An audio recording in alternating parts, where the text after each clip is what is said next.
नाजरीन अस्सलाम वालेकुम। सियासत टीवी में आप सबका इस्तकबाल है। मैं हूं वाजिद खान और आप देख रहे हैं कौमी खबरनामा। सबसे पहले देखते हैं सुर्खियां।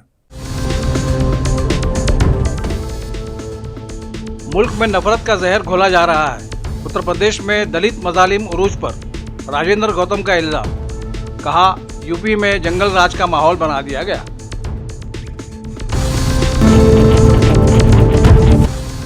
मनरेगा के खिलाफ एहतजाज करने वाले तुलबा पर पुलिस की बर्बरियत। कांग्रेस ने की शदीद तनकीद। कहा, मुखालिफ ताकतों को कुचलने का बीजेपी का ख्वाब कभी पूरा नहीं होगा।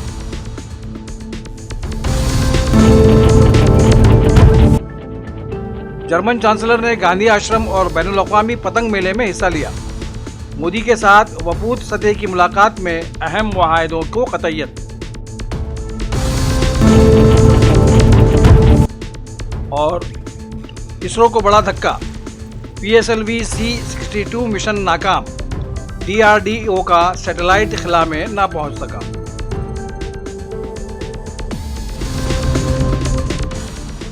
सुर्खियां आपने मुलाहिजा की और अब पेश है खबरों की तफसील। ऑल इंडिया कांग्रेस कमेटी के SC डिपार्टमेंट के कौमी सदर राजेंद्र गौतम ने इल्ज़ाम लगाया कि मुल्क में ज़ात और मज़हब की बुनियाद पर नफरत को मुनज़्ज़म तरीके से बढ़ाया जा रहा है और यह सब कुछ बीजेपी हुकूमतों की सरपरस्ती में हो रहा है। उन्होंने कहा कि एक तरफ हुकूमत विश्व गुरु और विकसित भारत के दावे कर रही है, जबकि दूसरी तरफ ज़मीनी हकीकत यह है कि समाज को नफरत, तशद्दुद और तफरीक की आग में झोंका जा रहा है। राजेंद्र गौतम ने कहा कि उत्तर प्रदेश में हालात सबसे ज़्यादा तशवीशनाक हैं, जहां रियासती वसाइल, पुलिस और इंतज़ामिया का इस्तेमाल खुलेआम दलितों, आदिवासियों, पसमानदा तबक़ात और अक़लियतों को दबाने के लिए किया जा रहा है।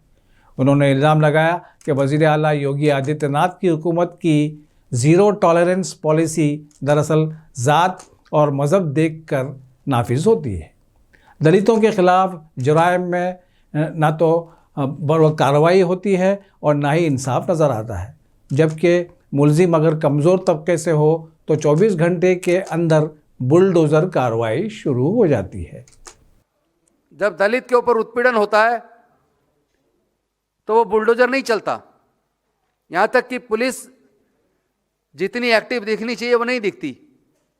अभी आपने देखा होगा, 4 दिन पहले की बात है, लगभग 4 से 5 दिन पहले उत्तर प्रदेश के मेरठ जिले के सरधना थाने के तहत एक लड़की अपनी मां के साथ जंगल में जा रही थी काटने के लिए, और वहां लड़की को खुलेआम उठा लिया गया। मां जब अपनी बच्ची को बचाने के लिए आई तो उसको बलकटी से काटकर उसकी हत्या कर दी। और हम लोग जब वहां मिलने के लिए पीड़ित परिवार को सांत्वना देने के लिए परसों गए तो मेरठ टोल पर हमें रोक लिया गया और वहां एक डिप्टी SP ने हमें आके प्रॉमिस किया कि आधा घंटे के बाद हम आपको पीड़ित परिवार से मिलवा देंगे, अपने साथ लेके चलेंगे, आप हमें आधा घंटे का टाइम दीजिए। हम लोगों ने उनको आधा घंटे की बजाय पूरे 2 घंटे का टाइम दिया। फिर SP साहब आए, ADM साहब आए और उन्होंने कहा हम आपको नहीं जाने देंगे। उन्होंने पूरे क्षेत्र को छावनी बना दिया। यानी उत्तर प्रदेश की पुलिस इतनी ताकत अगर गुंडों को समय पे गिरफ्तार करने में और सजा दिलाने में लगाए, जितनी ताकत वो विपक्ष के लोगों को, पीड़ित परिवारों को सांत्वना देने जाने से रोकने पे लगाती है, तो मैं समझता हूं इस तरह के जुल्म हो ही ना। और ये एक घटना नहीं है, एक के बाद एक लगातार उत्तर प्रदेश के अंदर दलित उत्पीड़न की घटनाएं बहुत तेजी से बढ़ी हैं। और उसमें सबसे दुख ज्यादा तब होता है अगर वो दलितों के साथ उत्पीड़न की घटना हो या माइनॉरिटी से जुड़ा अपराध का मामला हो। अपराधी अगर दलित है, पिछड़े वर्ग का है, माइनॉरिटी का है, तो बुलडोजर 24 घंटे के अंदर उसके घर पे चल जाता है। लेकिन अपराधी अगर स्वर्ण जाति का है तो वो बुलडोजर जो है उसमें जंग लग जाता है। हमारा यह मानना है कि कानून को अपना काम जाति और धर्म देख के नहीं करना चाहिए। मैं यहां जातिवाद को बढ़ाने की बात नहीं करूंगा। चाहे स्वर्ण जाति हो, चाहे पिछड़े वर्ग के लोग हो, चाहे दलित वर्ग के लोग हो, सब इंसान है, सब भारतीय हैं। सबको अपने देश के संविधान की और कानून की इज्जत करनी चाहिए। हिंदुस्तान के 2 रोज़ा दौरे पर इतवार की तारीख शब यहाँ पहुंचे जर्मन चांसलर फ्रेडरिक मेर्ज ने पीर की सुबह वज़ीर आज़म नरेंद्र मोदी के साथ साबरमती आश्रम का दौरा किया। वज़ीर आज़म मोदी ने साबरमती आश्रम में मिस्टर मेर्ज का इस्तकबाल किया। इसके बाद दोनों रहनुमाओं ने महात्मा गांधी के मुजस्समे पर गुलहाए अक़ीदत नज़र किए। वज़ीर आज़म उन्हें आश्रम का दौरा करवाया और उसकी अहमियत के बारे में मालूमात फराहम की। उसके बाद मिस्टर मेर्ज ने विजिटिंग बुक में एक पैगाम भी तहरीर किया। साबरमती आश्रम के बाद जर्मन चांसलर ने अहमदाबाद में जारी तारीखी पतंग मेले में भी शिरकत की। पतंग मेले में उन्होंने दुनिया के मुख्तलिफ मुल्कों से आए पतंगबाजों से मुलाकात की।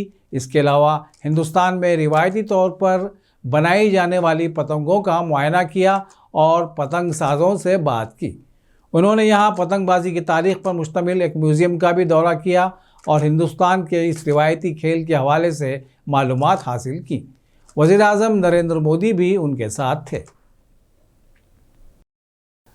दूसरी जानिब वज़ीर आज़म मोदी और जर्मन चांसलर ने पतंगबाजी का भी लुत्फ़ उठाया।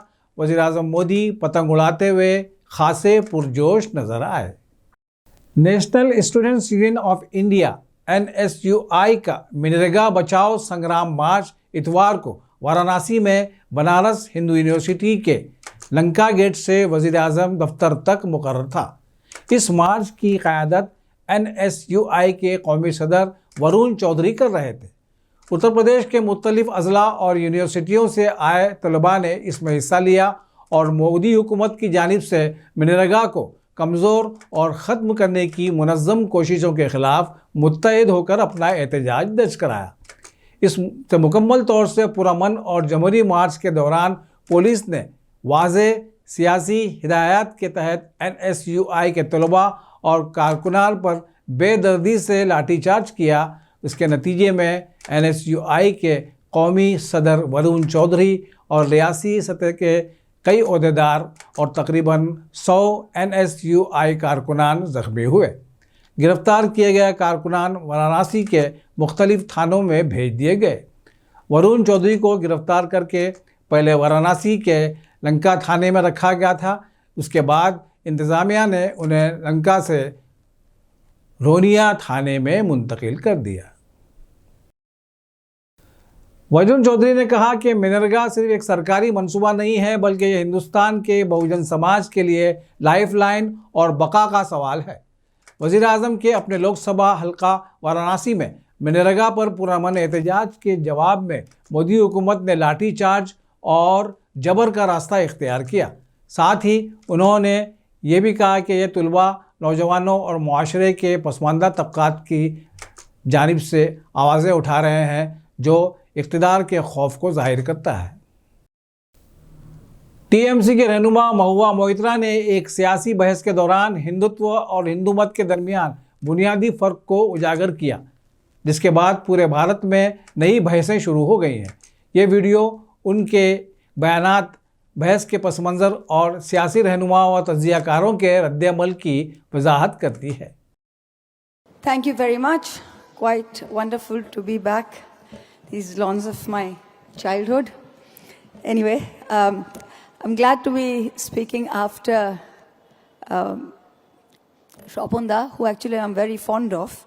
But the good thing with going after after Shopunda is that he ad-libs so much that it is so easy to just, pick up like so. So when Dada says three things, he says, in this city in 1894, actually, no. Dada Chandranath Boshu wrote it not in 1894, it was 1892. Then he says, my non-vegetarian something. I love it. It is actually our Hinduism, Shopunda, that allows you to eat that chicken patty here and not say anything about it, because if it was your Hindutva 1 kilometer away in the Calcutta Maidan, just for eating that chicken patty, your brothers might have beaten you to pulp. Right? You tell us about that half-educated Babu who ate beef. And I remember reading quite a few columns about your beef-eating history in Oxford. But be that as it may, let me get to the point. So let us start. I think it's actually quite wonderful that we are having this debate in Calcutta. even with all the Ghuspetias in the audience, I think it is one of the few cities in which we can have this debate today. Because both Hinduism and the word Hindutva can be traced back to two Bengali gentlemen at either end of the long 19th century. One is Dr. Raja Ram Mohan Roy, to whom, as an English word, Hinduism is traced back to in 1816. And he took it to mean a fairly capacious term for the diverse spiritual traditions deriving from the Vedantic corpus. But then we go on to Chandranath Bose. And Chandranath Basu invented, I say the word invented, coined Hindutva in 1892. He's also, like Savarkar, has a very interesting history, and not a lot of people know about it, because when my colleague Mr. Manishankar Iyer was talking about 1923, yes, Savarkar wrote his book in 1923, but way before that, 30 years before that, in 1892 was when the term Hindutva was coined in this city.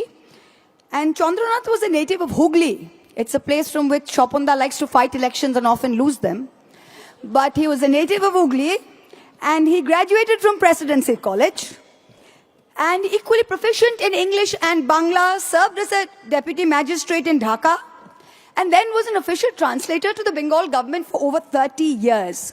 He originally wrote in English, and then he wrote a review in Bengali of Krishnakante's Will, which caught Rishi Bonkim's eye, and Bonkim Da, I'm sure our Prime Minister wouldn't mind me referring to him since he set the tone like the same way. So when Bankim Chandra Chattopadhyay read the review, he encouraged him to say, why don't you write in Bengali? So he starts writing in Bongo Darshan, which, by the way, is the same literary magazine in which the first two stanzas of Bande Mataram were first published in 1875. हिंदुस्तानी खलाई तहकीकी इदारा इसरो का काबिल एतमाद rocket PSLV-C-62 पीर को अपने mission में नाकाम हो गया।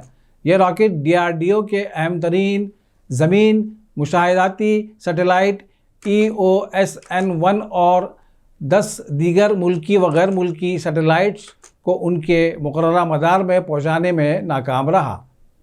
22 घंटे की उल्टी गिनती के बाद 44 मीटर बुलंद और 260 टन वज़नी इस रॉकेट ने सुबह 10:15 बजे शार रेंज के पहले लॉन्च पैड से शानदार परवाज़ की। इब्तदाई 3 मराहल की अलहदगी तक सब कुछ मामूल के मुताबिक रहा, लेकिन इसके बाद रॉकेट में फ़नी खराबी पैदा हुई और वह अपने रास्ते से भटक गया।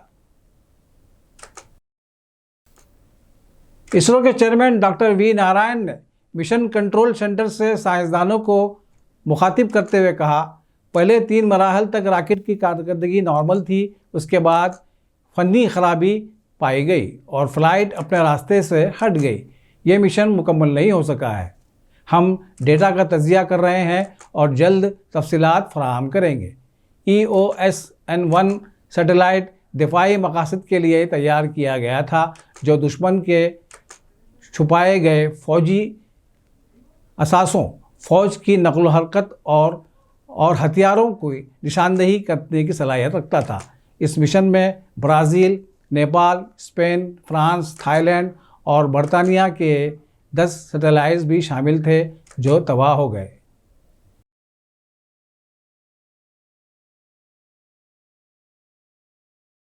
और आखिर में सुर्खियों पर एक और नज़र।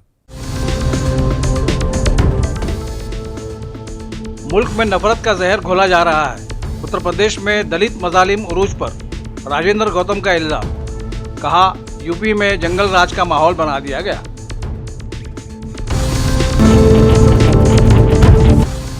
मनरेगा के खिलाफ एहतजाज करने वाले तुलबा पर पुलिस की बर्बरियत। कांग्रेस ने की शदीद तनकीद। कहा, मुखालिफ ताकतों को कुचलने का बीजेपी का ख्वाब कभी पूरा नहीं होगा।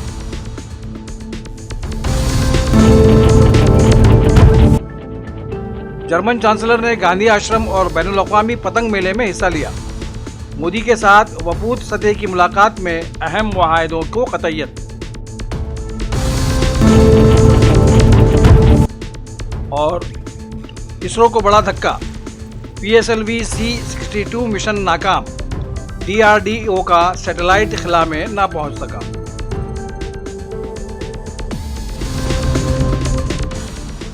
इसी के साथ कौमी खबरनामा यहीं अपने इख्तिताम को पहुंचता है। सियासत की पूरी टीम के साथ वाजिद खान को दीजिए इजाज़त। अल्लाह हाफिज़।